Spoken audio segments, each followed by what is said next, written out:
হাই everyone, কি খবৰ সকলোৰে? আশা কৰোঁ সকলো ভালে আছে। ক্লাছসমূহ চলি আছে মেথছৰ, ভালদৰে চাগে পঢ়ি আছে সকলোৱে, আৰু নোৱাৰা প্ৰশ্নবোৰ দি আছে মোলে। মই যিমানখিনি পাৰোঁ কৰি দিছোঁ,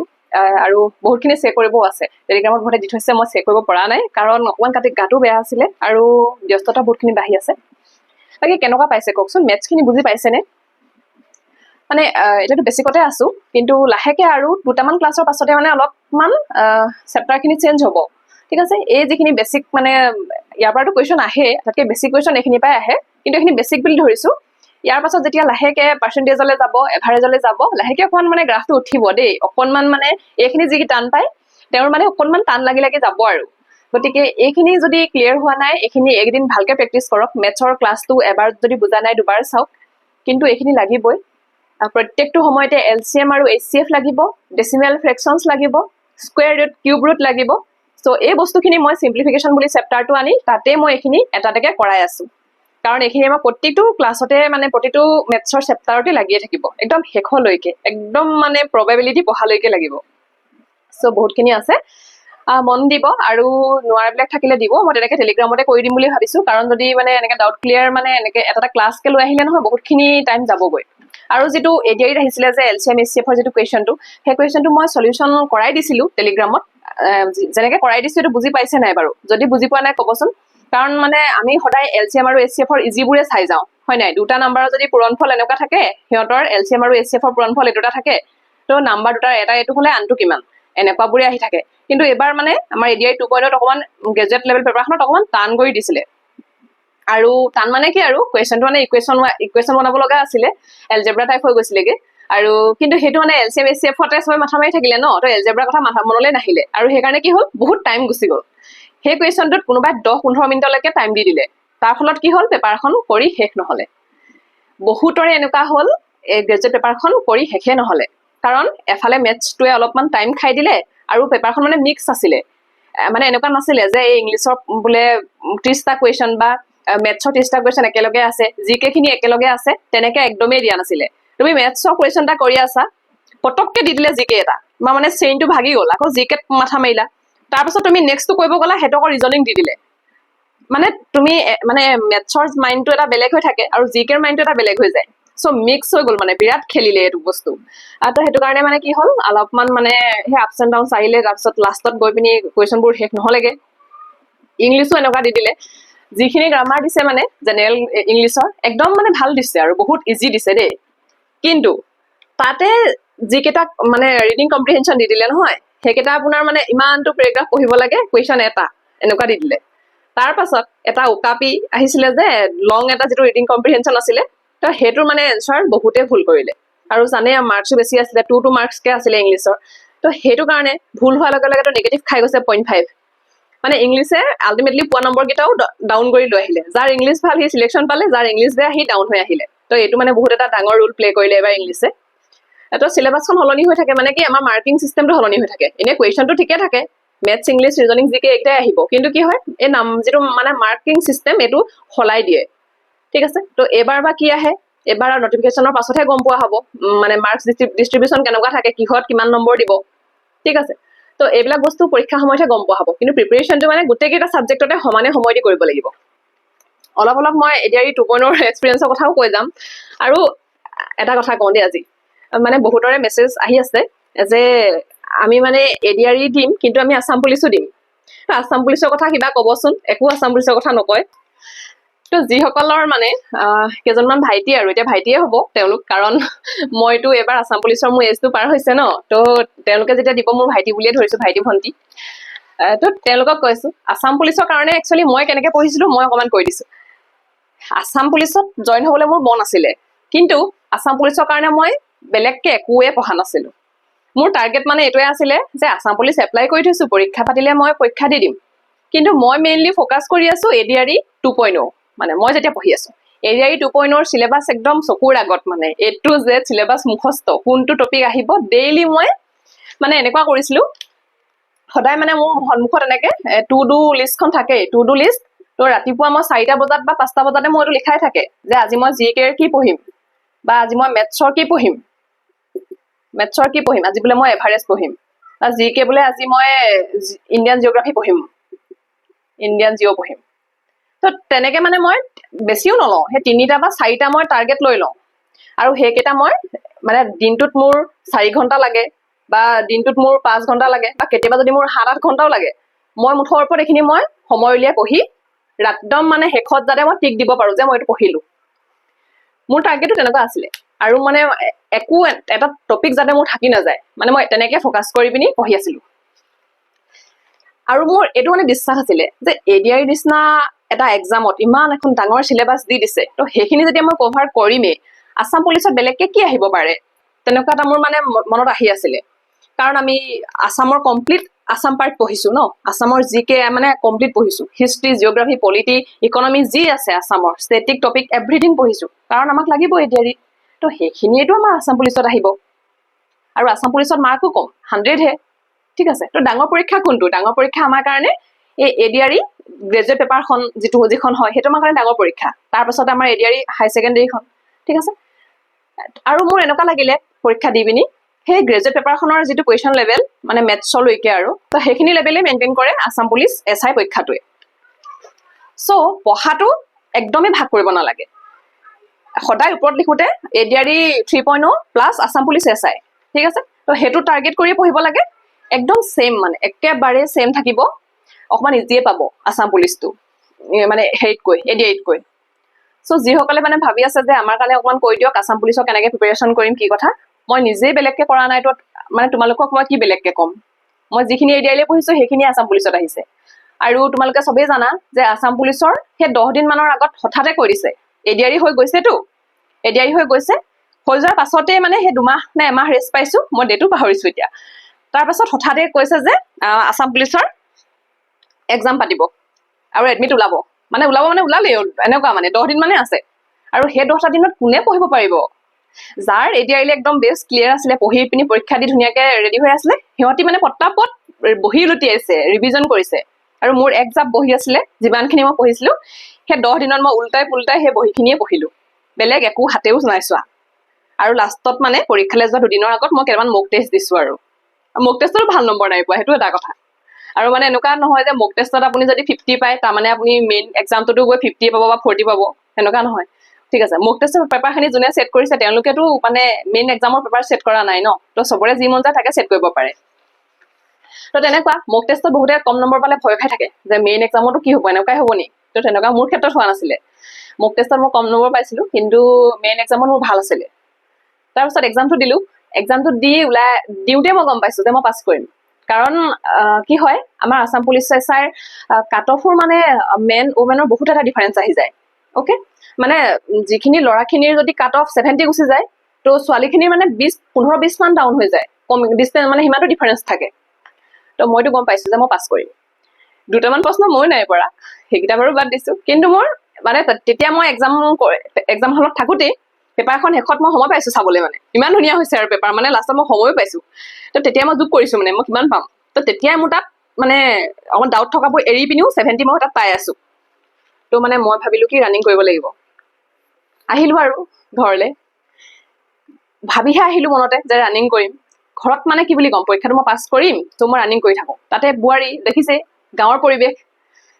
নোলালোঁ ঘৰৰ পৰা, একোৱে নকৰিলোঁ, মানে হ'ব আৰু ৰিজাল্ট দিলে এনেও সময় পাম তেতিয়া ৰানিং কৰিম, তেনেকৈ থাকিলোঁ। মানে সেইটো মোৰ আটাইতকৈ ডাঙৰ ভুল আছিলে। যদি মই সেই তেতিয়া যদি পৰীক্ষা দি আহিয়ে যদি মই ৰানিং ষ্টাৰ্ট কৰি দিলোঁহেঁতেন নহয়, মই আৰামত, একদম আৰামত আজি মই পুলিচ হৈ থাকিলোঁহেঁতেন। ৰিজাল্ট দিছে, একদম ৰাতি SI এক্সামৰ ৰিজাল্ট ৰাতি দিছিলে নে দিনত দিছিলে পাহৰি থাকিলোঁ। ৰিজাল্ট দিছে, মই পাছ কৰিছোঁ ধুনীয়াকৈ। তাৰপিছত পাছ কৰাৰ লগালগ আৰু মানে মই সেইদিনাখনে ওলাইছোঁৱেই আৰু, মানে মই একদম ৰানিঙত যাওঁৱেই আৰু। মানে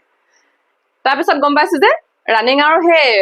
2 সপ্তাহমান দিছে নেকি সময়, 15 দিন নে 16 দিনমান সময় পাইছোঁ। কি কৰিম, ৰানিং কৰিম, কি প্ৰেক্টিচ কৰিম, মানে মই লং জাম্প প্ৰেক্টিচ কৰিম নে ৰানিং প্ৰেক্টিচ কৰিম নে, মানে ৰানিঙৰ ভৰি বিষকে নাযাব, মানে তো তেনেকুৱা টেনশ্যন হৈ গ'ল। আৰু ইমানেই বেড লাক, যেতিয়া মানে ৰানিং ষ্টাৰ্ট কৰিছোঁ বৰষুণো ষ্টাৰ্ট হৈছে, মানে বাৰিষা বতৰ, বৰষুণত তিতি তিতি ৰানিং কৰিছোঁ, মানে ভৰিত ধৰি। তো সেই আৰু অকণমান কেইছেকেণ্ডমান মোৰ কমিলেগৈ, নহ'লে হয়তো আজি মই পুলিচ হৈ থাকিলোঁহেঁতেন, মানে SI হৈ থাকিলোঁহেঁতেন। তো মোৰ আছিলে জাৰ্ণিটো সেইটো।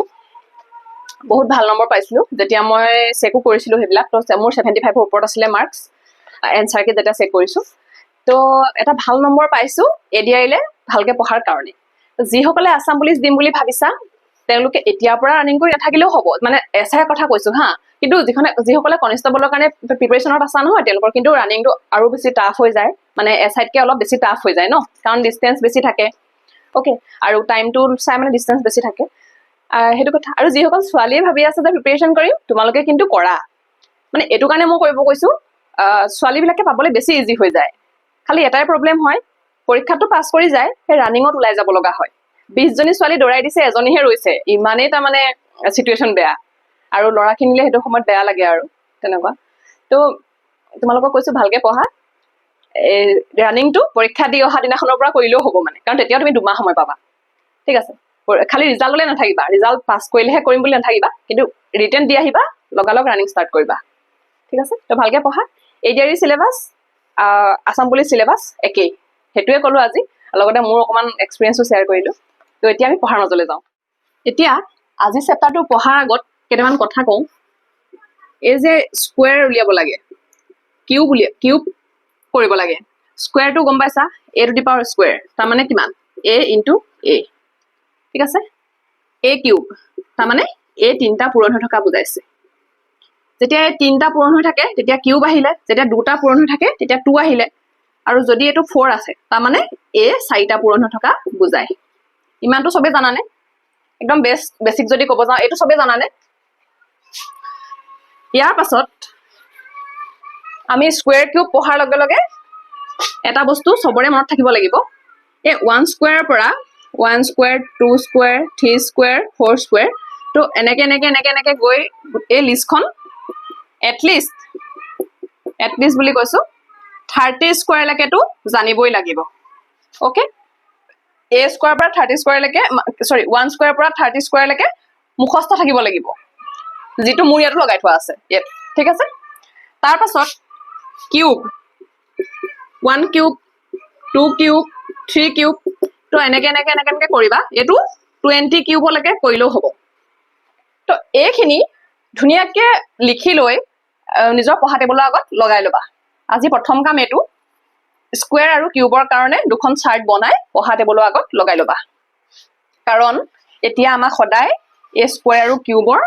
এই ফৰ্মবোৰ আমাক লাগিয়ে থাকিব। আৰু এইটোৰ ওপৰত, বিশেষকৈ স্কুৱেৰৰ ওপৰত কেনেকৈ আমি স্কুৱেৰ উলিয়াম তাৰ ওপৰত মোৰ এটা প্ৰথমতে মেথছৰ প্লেলিষ্টখনতে প্ৰথমতে এটা ক্লাছ দি থোৱা আছে। মই ইয়াত লিংকটো দি দিম, তাত তোমালোকে চাই ল'ব পাৰিবা। এতিয়া আমাক যেতিয়া স্কুৱেৰ ৰুট উলিয়াবলৈ কয়, স্কুৱেৰ ৰুট আমাক ক'ত লাগিব? এই যে আমি এতিয়া চিম্প্লিফিকেশ্যন কৰিম, চিম্প্লিফিকেশ্যনত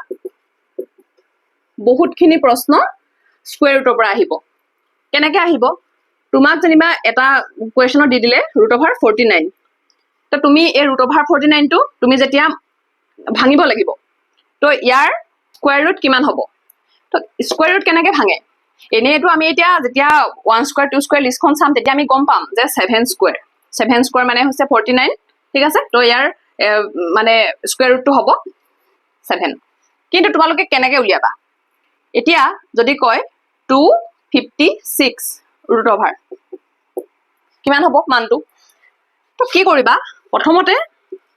256 পাতি ল'বা। এই হৰণটো যে কৰিবলৈ শিকি লোৱা দেই, প্ৰত্যেকটো বস্তুতে এই হৰণটো আমাক লাগিয়ে থাকিব। 2 × 1 = 2, 2 × 2 = 4, 2 × 1 = 16, 2 × 6 = 12, 2 × 4 = 8, 2 × 3 = 6, 2 × 2 = 4, 2 × 1 = 2, 2 × 6 = 12, 2 × 8 = 16, 2 × 4 = 8, 2 × 2 = 4। এনেকৈ যে কৰিলা, তাৰমানে কি হ'ব? এই √ৰ ভিতৰত এইখিনি গোটেইখিনি পূৰণ কৰি দিয়া।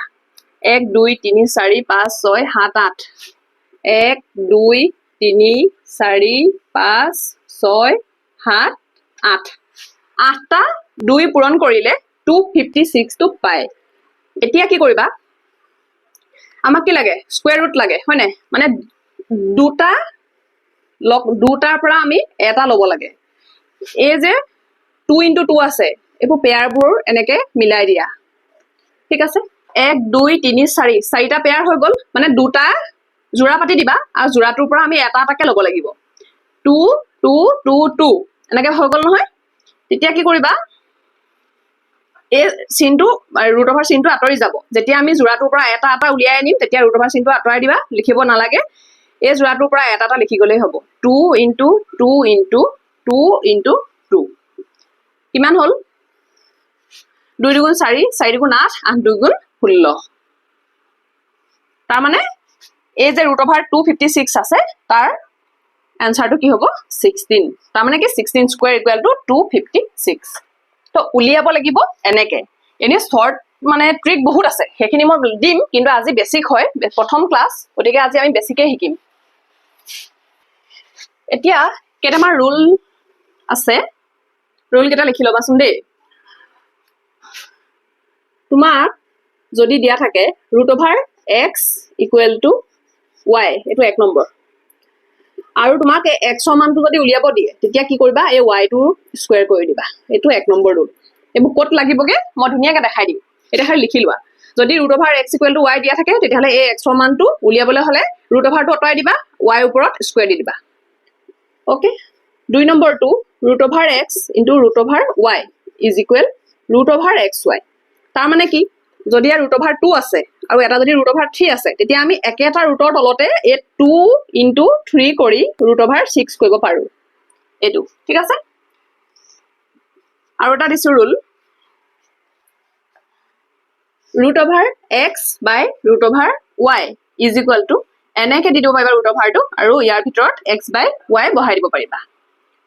তো যদি ৰুট অভাৰ 2 আছে তলত যদি ৰুট অভাৰ 3 আছে তো ৰুট অভাৰ 2/3 কৰিব পাৰিবা এবাৰ আমি যেতিয়া সিম্পলিফিকেশন কৰিম তেতিয়া আমাক লাগিব মেইন এটো এটা ৰুল এটো এটা ৰুল এটো এটা ৰুল এইকেইটা লিখি লোৱা তো এতিয়া আমি লাহেকে কোৱেশ্চনৰ মাজলৈ যাও একদম ইজি পা যাম দেই একদম বেসিক এ মোৰ হেইটো নামে বেসিক টু এডভান্স ঠিক আছে এতিয়া আজি বেসিক কোৱেশ্চন কৰিম কোৱেশ্চন 1 এবিলাক সিম্পলিফিকেশনৰ হয় হা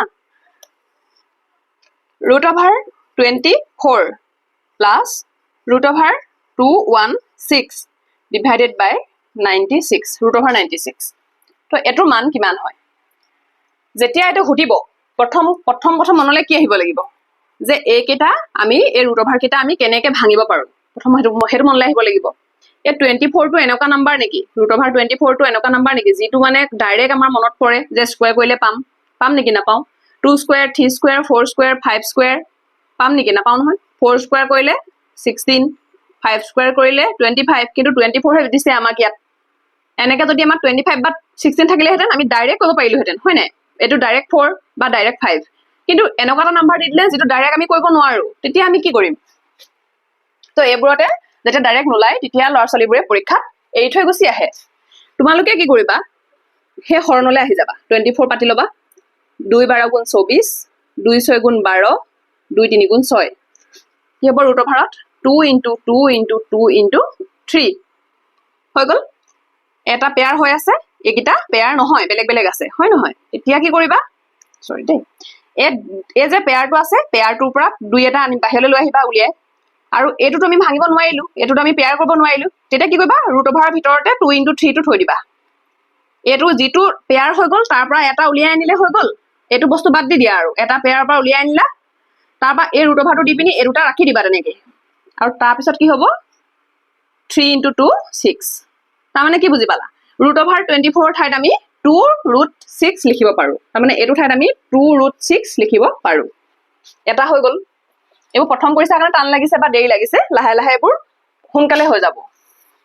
প্লাস দিলা 216 আমি এটো ভাঙিম 216 2 * 1 * 2 0 2 8 * 0 16 2 5 * 10 2 4 * 8 2 2 * 4 2 7 * 14 3 9 * 27 3 3 * 9 এবোৰ কয় প্ৰাইম ফেক্টৰ মানে মৌলিক উৎপাদক বুলি কয় আৰু মৌলিক উৎপাদক বিশ্লেষণ প্ৰক্ৰিয়া হয় এটো আমাক লাগিয়ে থাকিব এটা ৰুট অভাৰত কি আহিলে 1 2 3 2 আছে 3টা 2 * 2 * 2 আৰু 3 আছে 3টা 3 * 3 * 3 এটো এটা পেয়াৰ হ'ব এটো এটা পেয়াৰ হ'ব পেয়াৰ গিটাৰ পৰা 2 * 3 পেয়াৰ গিটাৰ পৰা এটা বাহিৰলৈ ওলাই আহিলে ইয়াৰ পৰা এটা আহিলে ইয়াৰ পৰা এটা আহিলে বাকিটো ৰুটত লিখি দিম 2 আৰু 3 থাকিলে 2 * 3 3 2 * 6 ৰুট অভাৰ 3 2 * 6 তাৰ মানে এটো হ'ব 6√6 হৈ গ'ল তাৰ পিছত এটো আছে 96 ওকে তাকো ভাঙি দিও 2 4 গুণ 8 2 8 গুণ 16 2 2 গুণ 4 2 4 গুণ 8 2 12 গুণ 12 2 3 গুণ 6 এতিয়া 1 2 3 4 5 2 আছে 5টা 1 2 3 4 5 আৰু 3 আছে এটা এটো পাই এটা পেয়াৰ দুটা পেয়াৰ হৈ গ'ল এটো পেয়াৰ নহয় তো এই পেয়াৰ দুটাৰ পৰা 2 * 2 বাহিৰলৈ লৈ আহিলো বাকিটো ৰুট অভাৰ থাকিলে 3 2 গুণ 6 2 2 গুণ 4 ৰুট অভাৰ 6 তাৰ মানে এটো হৈ গ'ল 4√6 ঠিক আছে হেগিটা আমি ভাঙি দিলো প্ৰথম তাৰ পিছত এতিয়া কি কৰিম √6 মিলি আছে এটা √6 লৈ ললো আৰু 6 লগত 2 টো যোগ কৰি দিলো 6 2 8 8√6 হৈ গ'ল ওকে √6 মিলি আছে তো এটা √6 হৈ গ'ল আৰু 2 + 6 8 হৈ গ'ল তলত আছে কিমান 4√6 ওকে এতিয়াটো গম পালে √6 কাট খাই গুচি গ'ল মিলি আছে 4 2 গুণ 8 এনসার হবগে 2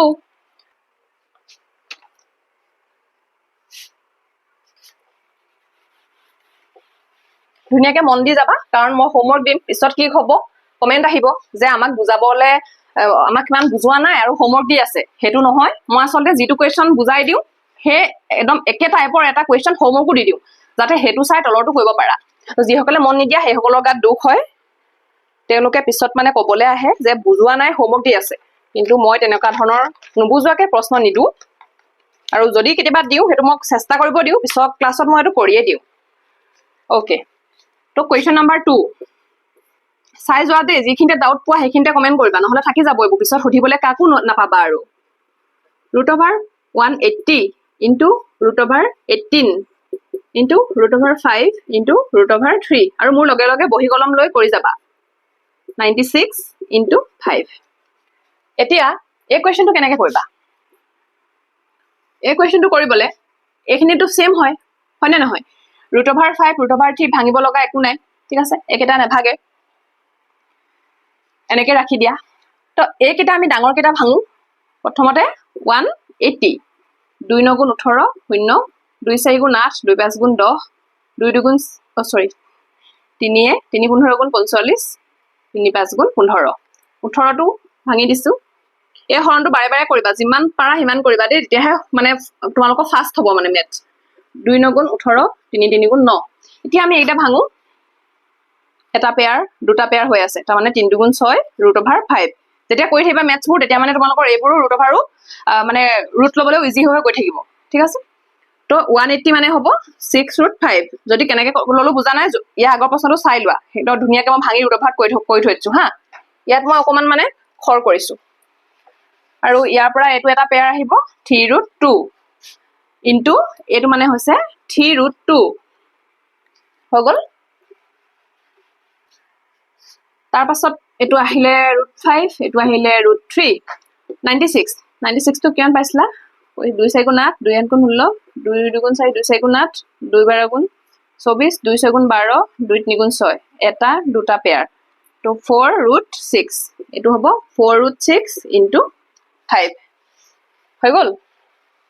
এতিয়া চাবা এতিয়া কি কৰিম চাবা হা ইয়াত আছে √5 ইয়াত আছে √5 √5 ইনটু √5 √5 ইনটু 5 দুটা যেতিয়া পেয়াৰ হৈ গল এটা উলিয়াই আনিলে 5 হল নাই মানে কি √5 ইনটু √5 ইনটু √5 ইকুৱেল টু 5 হয় এনেকৈ কৰি মই দেখাই দিছো এতিয়া √5 ইনটু √5 আছে এই দুটাৰ পৰা আমি কি কৰিব পাৰো 5 ডাইৰেক্ট পাতিব পাৰো এটো কেনেকৈ পালো দেখাই দিছো লগত 6 টো পূৰণ হৈ আছে 6 ইনটু 5 এটো আৰু এটোৰ খেল খতম তাৰ পাছত আছে এপিনে 3 এপিনে √2 আৰু এপিনে √3 ইনটু 3 টো পাতি ললো √2 ইনটু √3 এটো √x ইনটু √y হলে কি হ'ব এটো √x ইনটু y হয় নহয় এটো চোৱা ইয়াত যে কৰিছিলো সেম থিংটো আমি ইয়াত কৰি দিম এতিয়া দুটা বেলেগ বেলেগ আছে কিন্তু আমি একেটা ৰুটৰ তলতে 2 ইনটু 3 পাতিম হৈ গল হেখিলৈকে হৈ গল তাৰ পাছত তলত আছে 4√6 ইনটু 5 ডাইৰেক্ট কথা 5 এ 5 এ কটা কটি যাব এটো ৰবা দে আৰু এটা লাইন কৰি দিও 6 ইনটু 3 6 3 গুণ 18 ডাইৰেক্ট কৰি দিছো আৰু ৰুটত কি হ'ব 3 2 গুণ 6 তলত আছে 4√6 এই √6 কটাকটি গুচি গ'ল এই দুটা যদি 2 এ কাটো 2 2 গুণ 4 2 9 গুণ 18 তাৰ মানে 9/2 পালো এটো যদি হৰণ কৰি দিও কিমান হ'ব 9 ক যদি 2 এ হৰণ কৰি দিও 2 4 গুণ 8 এক বাকি থাকিলে তাৰ মানে এই 4 টো ইয়াত আহিব এই 2 টো তলত আহিব 1 টো ওপৰলৈ যাব এটো মই এবাৰ শিকাইছিলো নহয় 4 1/2 তো সেই দুটা কৰি দিয়াৰ পাছত এতিয়া মই এটা হোমৱৰ্ক দিও তাৰ পাছত নকবা আকৌ যে নকৰাকে হোমৱৰ্ক দিছে বুলি কাৰণ মই একেখিনি বস্তুকে কৰাইছো এখিনিৰ পৰা কোৱেশ্চনো আহিব মাত্ৰ নাম্বাৰবোৰ হলনি হৈ যাব ইনটু 8 তো এটো হোমৱৰ্ক দিছো এটো কৰিবা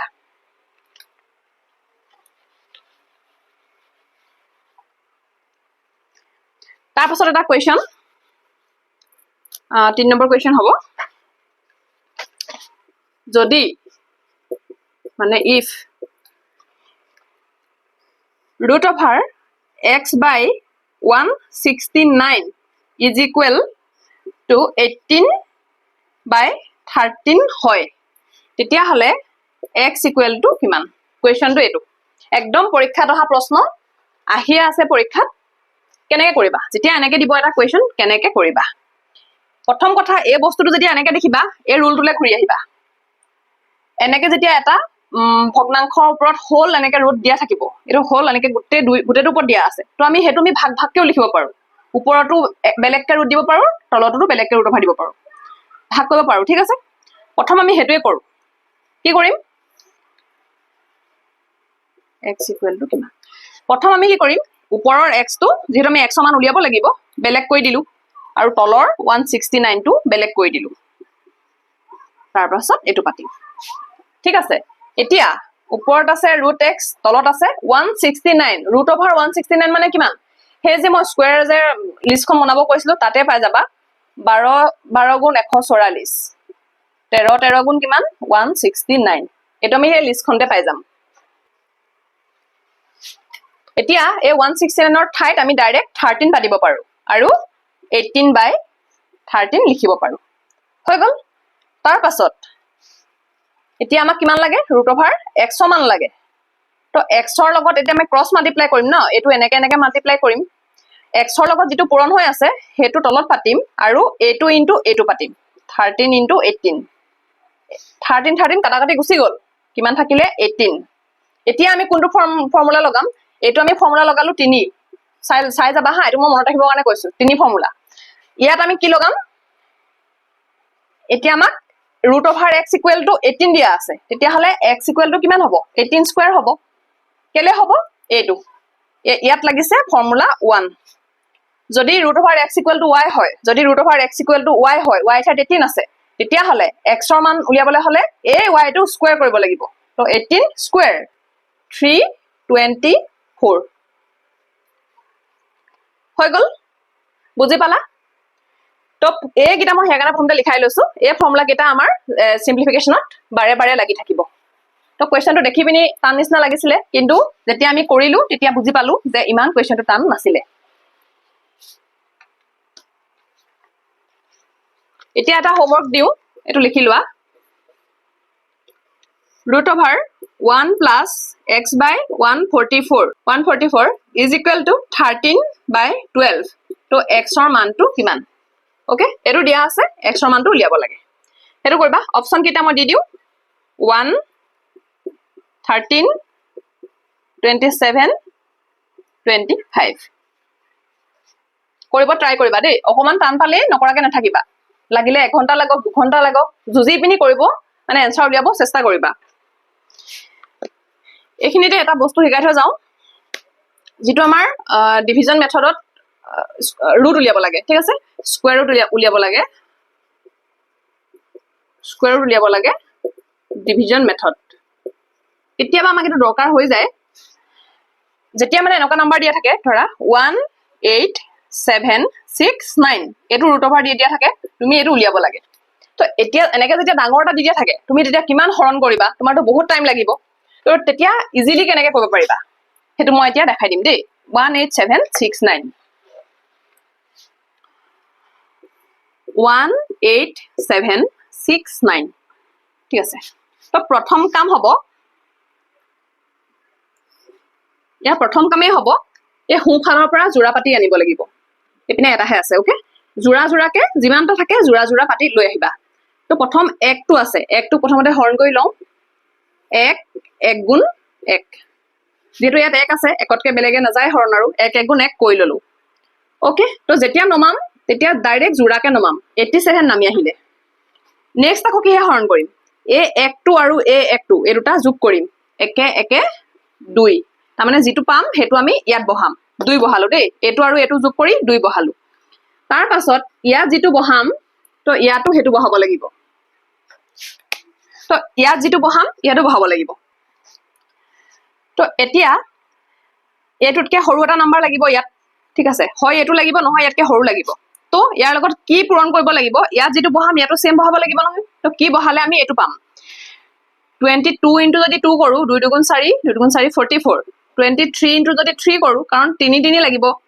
3 3 গুণ 3 গুণ 6 24 ইনটু যদি 4 কৰো 4 সেকেন্ড 16 কৰিলে 7 থাকে 996 তো কোনটো হ'ব এটো বহিব কাৰণ এটো ডাঙৰ হৈ গল তাৰ মানে ইয়াত 3 বহাব লাগিব ইয়াতো 3 বহাব লাগিব আৰু কিমান বহিব ইয়াত 69 তাৰ পাছত আমি বিয়োগ কৰিব লাগিব বিয়োগ কৰিলে কি হ'ব 9 8 17 এফালে 1 নামি আহিলে আৰু এই গুটে পেয়াৰটো নামি আহিব 69 এতিয়া ইয়াত কি বহিব ইয়াত 2 টো বহিবই এই 3 3 6 দুইটা যোগ কৰি 6 বহাই দিব লাগিব তাৰ পাছত আকৌ এনেকুৱা এটা নাম্বাৰে হৰণ কৰিব লাগিব যাতে এটো আৰু এটো একে হ'ব লাগিব তো কি হ'ব এটো তো মিলিবগৈ লাগিব ন তো তোমাৰ যদি 3 বহাও 3 গুণ 9 ঠিক আছে 3 বহাই চাও তাতকে ডাঙৰ বহাই চাম বাৰু 263 ইনটু 3 যদি কৰো 3 গুণ 9 6 গুণ 18 কৰিলে 789 তো নহব ইয়াতকে ডাঙৰ লাগিব তো 263 6 বহাই চাও কৰিলে 47 কৰিলে 3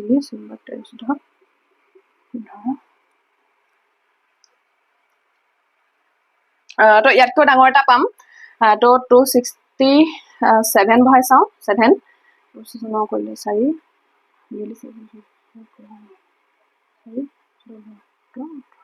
ওকে তো মিলি গল তাৰ মানে ইয়াত 7 বহাব লাগিব ইয়াতো 7 বহিব তাৰ পাছত কি হ'ব ইয়াত 1869 মিলি গল এতিয়া এই মেথডটো মানে এটো হয় যেটা বহুত ডাঙৰ নাম্বাৰ থাকে তেতিয়া ডাইৰেক্ট হৰণ কৰি এনেকে উলিয়াব পাৰি তো তোমালোকৰ এনেকে যদি দিয়া থাকে যে 18769 হেতু উলিয়াব লাগে তেতিয়া আনসাৰটো কি হ'ব এটো হ'ব আনসাৰটো 137 মই বহুত দিন কৰা নাই আজি কৰি চাইছো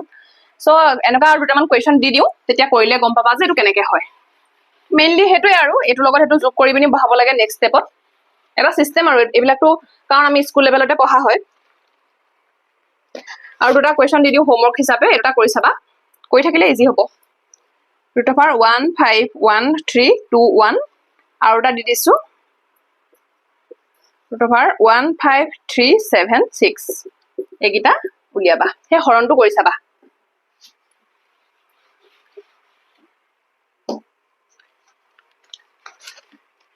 ঠিক আছে তাৰ পাছত আহিলে কোৱেশ্চন নম্বৰ 5 মই হৰণ কোৱেশ্চনটো 4 বুলি ধৰিছো তো এটো 5 হ'ব অলপ ওপৰৰ পৰা কৰো নহলে দিগদাৰ হয়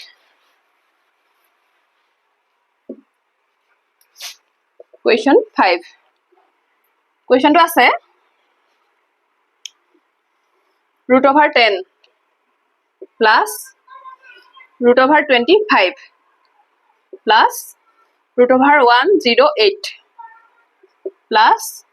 √154 plus √225 হৈ গল তলত আছে 3 এই ৰুটটোৰ ভিতৰত 3 সোমাই আছে into 8 তো দেখিটো প্ৰথম ভয় লাগে হয় নহয় এনেকা বিলাক দেখিলে কেনেকে কৰিম গৈ ভয়টো লাগে আগতে যেতিয়া মই নাজানিছিলো মোৰ ভয় লাগিছিল তো এতিয়া কেনেকে কৰিম এনেকে যদি এটা কোৱেশ্চন থাকে তো স্টাৰ্ট কৰ পৰা কৰিব লাগিব মানে হেতু কনফিউজন থাকে ন এইখিনি পৰা স্টাৰ্ট কৰিম নে বাওঁফালৰ পৰা স্টাৰ্ট কৰিম নে সোঁফালৰ পৰা স্টাৰ্ট কৰিম ওকে তো আমি কৰিম কৰ পৰা এই সোঁফালৰ পৰা এতিয়া মই ইয়াত একো নাপাতো ডাইৰেক্ট মই এইখিনি বাহিৰতে কৰি থাকো এ 225 √225 মনত আছে নে কিমান স্কয়াৰ কৰিলে 225 হ'ব ডাইৰেক্ট কথা 15 স্কয়াৰ এই 159 একেটা √ওভাৰৰ ভিতৰতে এটো প্লাস √ওভাৰ এটো আছিল তাৰ মানে 154 প্লাস এই ৰুট অভাৰটো ভাঙাৰ লগে লগে কি পালো 15 তো কি হৈ গ'ল এটো 5 4 9 6 1 169 হৈ গ'ল মানে এই গোটেই বস্তুটোৰ মানটো 169 হৈ গ'ল যেতিয়া 169 টো ভাঙি দিম কি পাম 13 এই যে 13 পালো এইখিনি মানটো হৈছে 169 ৰুট অভাৰ আৰু এটো হৈছে 13 তাৰ মানে এডাল ৰুট অভাৰৰ তলত এটোৰ লগত 13 যোগ হৈ আছে ৰুট অভাৰ 108 প্লাস 13 যোগ হৈ আছে তাৰ মানে 8 9 11 কৰিলে 1 1 2 1 121 তো এই গোটেই মানখিনিৰ মান হৈছে 121 মনত আহিয়ে গ'ল 11 11 গুণ 121 এটো মানে 11 তাৰ মানে কি হ'ল এই গোটেই ৰুট অভাৰটো তলত 25 ৰ লগত এইখিনি মান মানে 11 যোগ হৈ আছে 25 যোগ এই 11 টো তাৰ মানে 5 1 6 2 1 3 তো এই গোটেইখিনি হৈ গ'ল মান কিমান পালো ৰুট অভাৰ 36 মানে 6 গুণ 36 6 পালো এই গোটেই ৰুটটোৰ তলত 10 ৰ লগত এই 6 টো যোগ হ'ব ৰুট অভাৰ 10 প্লাস 6 কিমান পালো ইকুৱেল টু ৰুট অভাৰ 16 পালো হয় না 10 6 16 তাৰ মানে কিমান ৰুট অভাৰ 16 পোৱা মানে 4 নহয় জানো 4 4 গুণ 16 তো আমি ইয়াত একো নপটাকে ডাইৰেক্ট গম পাই গলো যে এই ওপৰৰ মানটো হ'বগে 4 ডাইৰেক্ট কেনেকে কৰিলো যদি ধৰিব নাই পৰা আকৌ এবাৰ চাবা কোৱেশ্চনটো তো এইখিনি লেকে গোটেই বস্তুটো যেতিয়া আমি যোগ কৰিলো 4 পালো তলত থাকিলে এইটো তো এইটো এটা টেনচন আহি গ'ল যেতিয়া আমি ৰুট অভাৰ 8 দেখো এটা গম পাও যে এইটো মানে স্কয়াৰ ৰুট উলিয়াব লাগে তো যেতিয়া 3 থাকিব এটো কিউব ৰুট উলিয়াব লাগিব তো এটো কি কৰিম কিউব ৰুট বুলি কোৱাৰ লগে লগে এই 8 টো যদি ভাঙি চাও কি পাম 2 4 গুণ 8 2 2 গুণ 4 কিউব ৰুট বিচাৰিছে ন তো এই তিনিটা লগ খাই এটা হিচাপে ধৰিম 2 মানে 2 কিউব 2 যদি তিনটা পূৰণ কৰো 8 পাম ইমানটো গম পালো তো তলত কি পাতিম 2 কিউব 8 ৰ ঠাইত আৰু এই যে এই ৰুট অভাৰটোৰ ভিতৰত যে 3 সোমাই আছিল তো এটো পূৰণ 1/3 কৰি দিম দেই এনেকে যেতিয়া ৰুট অভাৰ এনেকে যেতিয়া 3 সোমাই থাকে তাৰ মানে এই ৰুট অভাৰটো অতৰাই দিবলৈ হলে ইয়াত যেটো মান থাকিব হেতু লগত এই 3 টো 1/3 হিচাপে ঘাটত আহিব ঠিক আছে তো এটো ভাঙি দিলো 2 কিউব টো এই 8 টো ভাঙিছো 2 কিউব হৈছে আৰু এই 1/3 টো যে পূৰণ কৰিছো ঘাটৰ লগত এই 3 টো কাৰণে এই ৰুটৰ ভিতৰত যে 3 টো সোমাই আছে হেতু কাৰণে আৰু ওপৰৰ 4 টো 4 হিচাপে থাকিব ওকে এটো 2 কিউব এতিয়া এটো কাটাকাটি গুছি যাব ঠিক ওকে কাৰণ এটো 3 টো ওপৰত আছে তলত একটা আছে আৰু এপিনে 1/3 এটো তলে ওপৰে কাটাকাটি গুছি গল তাৰ মানে কি থাকিলে 4/2 2 2 গুণ 4 তো এনসাৰটো হ'ব 2 এই কোৱেশ্চনটো আহিয়ে থাকে এবাৰো আহিছে এডিআৰিত তো এনেকুৱা কোৱেশ্চন আহিবই ঠিক আছে এটো কোৱেশ্চন কৰিবলৈ প্ৰেক্টিস কৰা যিমানে কৰিবা হিমানে ইজি হ'ব আৰু মই তেনেকুৱা বহুত কোৱেশ্চন আনিম খালি এটা আজি হোমৱৰ্ক দিছো হোমৱৰ্কটো হৈছে root over 93 plus root over 32 plus root over 274 plus root over 225 এটো উলিয়াবা অপচন আছে 9 11 12 10 ওকে তো ইমান কিটাই আছিল আজিৰ কোৱেশ্চন এটো হোমৱৰ্ক দিলো এখিনি কৰা ইজিখিনি কৰাইছো মানে প্ৰথম ইয়াতকে বহুত বেছি ওপৰত কোৱেশ্চনো আহিব দে বিভিন্ন ধৰণৰ কোৱেশ্চন আহিব হেখিনি কৰাম কিন্তু আজি এখিনি বেসিক হিচাপে এখিনি বেস হিচাপে কৰাইছো তো এখিনি আছিল কোৱেশ্চন খিনি কৰিবা হা আৰু মানে এবাৰ যদি নোৱাৰা নহয় এনেকা নাভাবিবা যে মানে নাই পৰাটো বহুত টান সাগে এবোৰ এৰি দিও হেতু নাভাবিবা যেটো নোৱাৰা হেতু দুবাৰ তিনিবাৰ লৈকে কৰিবা ঠিক আছে যেনে তেনে কৰিব ট্ৰাই কৰিবা তেতিয়াহে ম্যাথছটো মানে তোমালোকৰ ইজি হ'বগৈ ঠিক আছে এতিয়া যদি এনেকে ভাবি থাকা যে ম্যাথছ নোৱাৰো টান ভাবি থাকা বা এনসাৰ ওলোৱা নাই কি হ'ব এই কনফিউজনত যদি থাকা নহয় তেতিয়া তোমালোক মানে আলটিমেটলি কি হ'ব জানা নাই এডিআৰি সিলেকশনৰ পৰা নহয় আগতে আউট হৈ আহিবা এক্সামত বহিবই নালাগে যদি ম্যাথছ নোৱাৰা নহয় ডাইৰেক্ট আউট হৈ যাবা মানে ওকে তো কৰিবই লাগিব হেতুই মুঠতে যদি চাকৰি লাগে ম্যাথছ কৰিবই লাগিব এটো কথা তো এখিনি কৰিবা আৰু নেক্সট ভিডিঅ'ত সোনকালে লগ পাই আছো বাই বাই